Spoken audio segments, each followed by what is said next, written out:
Sir, ലോക തൊഴിലാളി ദിനമാണ് മെയ് 1. ഈ ദിനത്തിൽ നമുക്ക് ഒരുപാട് പ്രതീക്ഷകൾ ഉണ്ടാകും. അല്ലെങ്കിൽ ഏത് രീതിയിലായിരുന്നു പണ്ട് കാലത്ത് ഈ ദിനം ആചരിക്കപ്പെട്ടത്? എന്തിനാണ് ഇങ്ങനെ ഒരു ദിവസം? അങ്ങനെ ഒരുപാട് സംശയങ്ങളാണ്. പുതുതലമുറയിൽ വരുന്ന പലർക്കും അറിയില്ല എന്തുകൊണ്ട് നമ്മൾ മെയ് ഡേ എന്തിന് ആചരിക്കുന്നു എന്നുള്ളത്. എങ്ങനെ വിലയിരുത്താം? ലോക തൊഴിലാളി ദിനം തൊഴിലാളികളുടെ ഒരു ദിവസം ആഘോഷിക്കുന്നു എന്ന് പറയുമ്പോൾ നമുക്ക് പെട്ടെന്ന് ഓർമ്മ വരിക കമ്മ്യൂണിസ്റ്റ് രാജ്യങ്ങളാണ് ഇതിന്റെ ബാക്കിൽ എന്നാണ് നമ്മൾ പെട്ടെന്ന് ഓർത്തു പോവുക. സ്വാഭാവികമാണ്. പക്ഷെ ഇതിൽ വളരെ രസകരമായ കാര്യം, ഈ കമ്മ്യൂണിസ്റ്റ് രാജ്യങ്ങൾക്ക് ഒന്നും തന്നെ ഈ ലോക തൊഴിലാളി ദിനം തുടങ്ങിയതുമായിട്ട് യാതൊരു ബന്ധവുമില്ല എന്ന് നമുക്ക് അതിന്റെ ചരിത്രം നോക്കിയാൽ മനസ്സിലാകാൻ സാധിക്കും. പിന്നെ ഈ തൊഴിലാളികൾക്ക് ദേശസ്നേഹം, അതും നമുക്ക് ഇവിടെ പറയേണ്ടതായിട്ടുണ്ട്. അതിനു മുന്നേ ആയിട്ട് ഈ ലോക തൊഴിലാളി ദിനം ആദ്യമായിട്ട് ആചരിക്കാൻ തുടങ്ങിയത് 1890 മെയ് 1 ഇത് ഒരു തൊഴിലാളി ദിനമായിട്ട്, മെയ് ഡേ ആയിട്ട് ആഘോഷിക്കാൻ തുടങ്ങിയത്. അതിനുള്ള ഒരു റീസൺ, 1886 ചിക്കാഗോയില് വലിയ ഒരു തൊഴിലാളി പ്രശ്നം ഉണ്ടായി. അത് വലിയൊരു പ്രശ്നമായിരുന്നു അമേരിക്കയിൽ, ചിക്കാഗോയിൽ. ആ പ്രശ്നത്തിന്റെ ഭാഗമായിട്ട് അന്ന് ഹേ മാർക്കറ്റ് ഉണ്ടായ വലിയധികം ഒരു കൂട്ടക്കുരുതി തന്നെ ഉണ്ടായി ഈ തൊഴിലാളി സമരവുമായി. അങ്ങനെയാണ് പിന്നീട് 1890 ഈ മെയ് ഡേ എന്ന് പറഞ്ഞിട്ട് ഇത് ആഘോഷിക്കാൻ തുടങ്ങിയത്. അതിന് കാരണം, തുടങ്ങാനുള്ള തീരുമാനം എടുക്കുന്നത് 1889 പാരീസിൽ വെച്ചിട്ട് ലോക ഇന്റർനാഷണൽ സോഷ്യലിസ്റ്റ് സമ്മേളനത്തിൽ വെച്ച് എല്ലാവരും കൂടി ഇരുന്ന് സംസാരിച്ചിട്ടാണ് ഇങ്ങനെ ഒരു ദിവസം നമുക്ക് ആചരിക്കാമെന്ന് പറഞ്ഞുകൊണ്ട് മെയ് ഡേ, അതായത് ലോക തൊഴിലാളി ദിനം ആചരിക്കാൻ തീരുമാനിച്ചു. അപ്പോൾ ഇതിലൊരു കാര്യം പ്രത്യേകമായി ഓർക്കണം, മുതലാളിത്ത രാജ്യത്താണ് ഇത് തുടങ്ങി വെച്ചിരിക്കുന്നത് എന്ന് പ്രത്യേകം നോട്ട് ചെയ്യണം. അല്ലാതെ ഒരു കമ്മ്യൂണിസ്റ്റ് രാജ്യത്തൊന്നും അല്ല അത് ഉണ്ടായിരിക്കുന്നത്. അത് ഇവിടുത്തെ എല്ലാ കമ്മ്യൂണിസ്റ്റുകാരും ഒന്ന് ഓർത്താൽ നന്നായിരിക്കും. പിന്നെ ഇത് എന്തിനായിരുന്നു പിന്നീട് ഈ സോഷ്യലിസ്റ്റ് ഇന്റർനാഷണൽ ഡേയിൽ വെച്ചിട്ട് ഒരുപാട് അവരുടെ കാര്യങ്ങൾ ചർച്ച ചെയ്തു. അതായത് തൊഴിലാളികളുടെ സമയം, അതായത് ജോലി ചെയ്യുന്ന സമയ ക്രമീകരണം, അവരുടെ വേതനം, ഇങ്ങനെയുള്ള കാര്യങ്ങൾ തന്നെയായിരുന്നു ചർച്ച. 8 മണിക്കൂർ തൊഴിലാക്കിയിട്ട് അത് നിജപ്പെടുത്തണം, അവരുടെ വേതനത്തിന് ഒരു പൊതു മാനദണ്ഡം വേണം, ഒരു സാമൂഹ്യവൽക്കരണം വേണം, അങ്ങനെയുള്ള പല നോർമൽ കാര്യങ്ങളൊക്കെ ഉണ്ടാക്കി അതിനൊക്കെ തീരുമാനത്തിൽ എത്തിക്കൊണ്ട് തന്നെയാണ് ഈ മെയ് ദിനം 1890 മെയ് 1 മുതൽ ആഘോഷിക്കാൻ തുടങ്ങിയത്.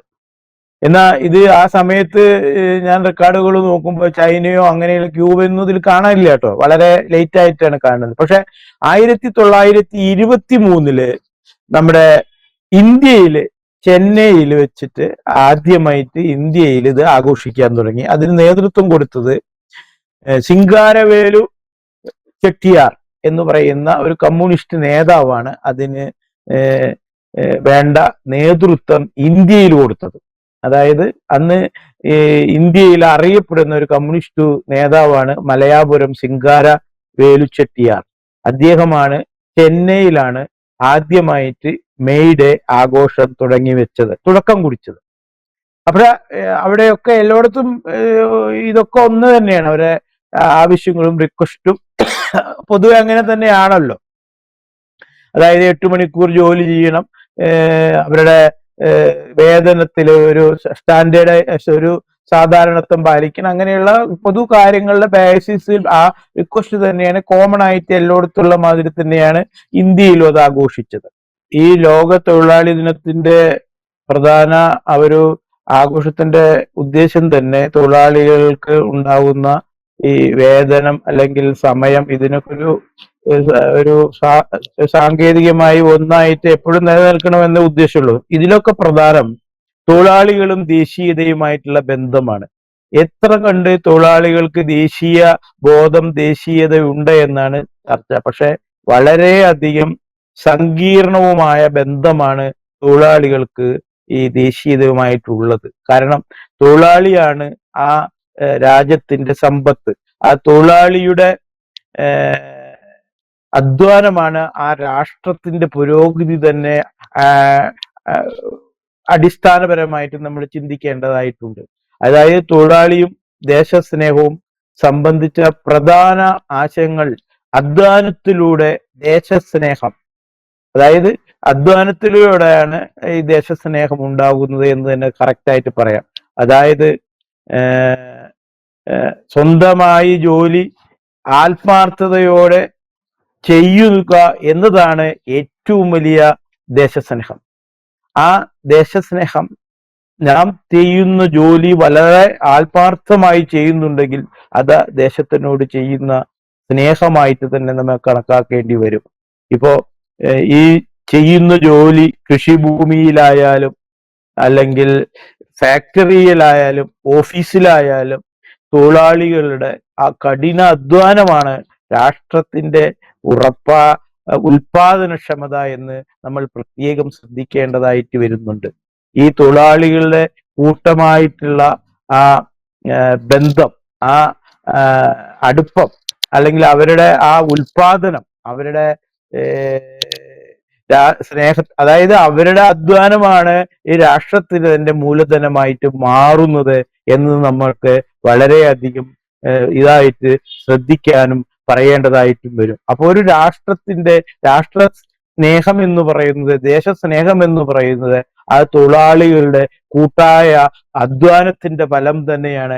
ആ തൊഴിലാളികൾക്ക് കിട്ടുന്ന വേതനവും അവർക്ക് കിട്ടുന്ന ആ സമയവും അവർക്ക് കിട്ടുന്ന സന്തോഷം തന്നെയാണ് ആ ദേശസ്നേഹത്തിന്റെ ആ ശരിയായ ഉറവിടം എന്നും കൂടി നമുക്ക് കൂട്ടമായിട്ട് പറയേണ്ടതായിട്ട് വരുന്നുണ്ട്.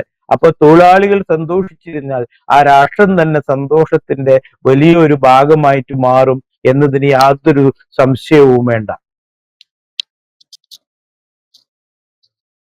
യെസ്, എന്തായാലും സാറ് സൂചിപ്പിച്ചതുപോലെ ഇത്തരത്തിൽ മെയ് ദിനത്തിൽ നമുക്ക് മുന്നേ ചരിത്രത്തിൽ ഇടം പിടിച്ചിരുന്നവർ ചെയ്തിരുന്ന ചില പ്രവൃത്തികളാണ്, അല്ലെങ്കിൽ അത്തരം നീക്കങ്ങളാണ് നമുക്ക് ഇന്ന് മെയ് ദിനം ഇത്രയേറെ സമാധാനത്തോടെ നമുക്ക് ആചരിക്കാൻ സാധിക്കുന്നത്.